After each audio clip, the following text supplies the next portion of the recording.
អូខេសួស្តីមកថ្ងៃនេះខ្ញុំមកបង្ហាញពី ampli តម្លៃ11រៀល ampli នេះតម្លៃធូរទេបងតែកន្លងពេលគឺខ្លាំងមែនតើនេះ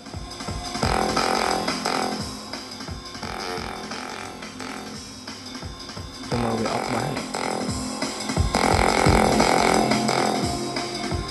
អានេះសាបពងកពើបងខ្នាតជេបលបងបុកស្រីវាវាយបានមកគូសលេងចេញមកច្បាស់ចាស់ហ្មងសលេងបាសធ្ងន់មែនតើនេះបងហែសាបបងបុកស្រីបងបុកស្រី3អូម100វ៉ាត់អុកចង់ដាច់កន្លើទៅនេះតបស្រីហើយអាំភ្លីយើងតែ11រៀលទេតម្លៃធូរថ្លៃមែនទែនតែកម្លាំងខ្លាំងបងស៊ីភ្លើង24វ៉ុលនេះបងតបស្រីនេះ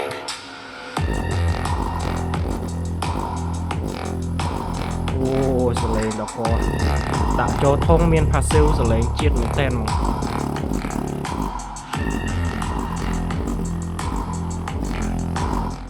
អាំភ្លីនេះតម្លៃវាធូរបងតែឈីបធំកម្លាំងខ្លាំង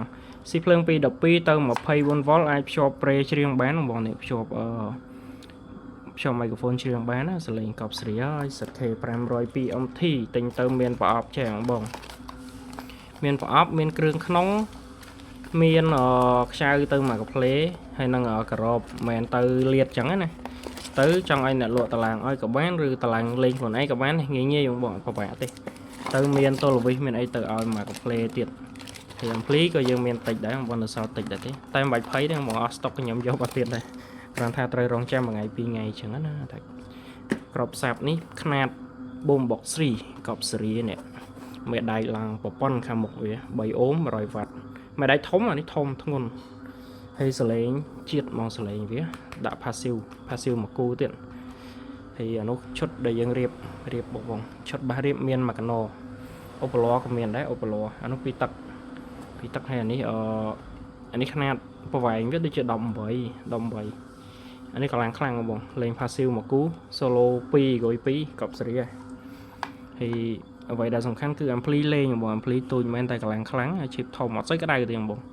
អុកបាសមកតហឹងហើយ3អូមតមកគូហើយអត់ស្អីក្តៅទៀតចឹងអានេះបងចូលមើលក្នុង TikTok ក៏មាន YouTube ក៏មានក្នុង Facebook ខ្ញុំក៏មានដែរអាចឆាតមកបានចឹង content ដែលលក់អត់ប្រវែករកទេឈ្មោះជាងមញ៉េទាំងអស់បងនេះកប់សេរីជាមួយតិចទៀតខ្ញុំរៀបចេញជាឈុតច្រៀងបរោះទៀតហើយជាមួយសាប់នេះគឺសលេងអែមែនតើចឹងមានចំណាប់អារម្មណ៍បងចង់បានអាចតាក់ទងមកបានអរគុណ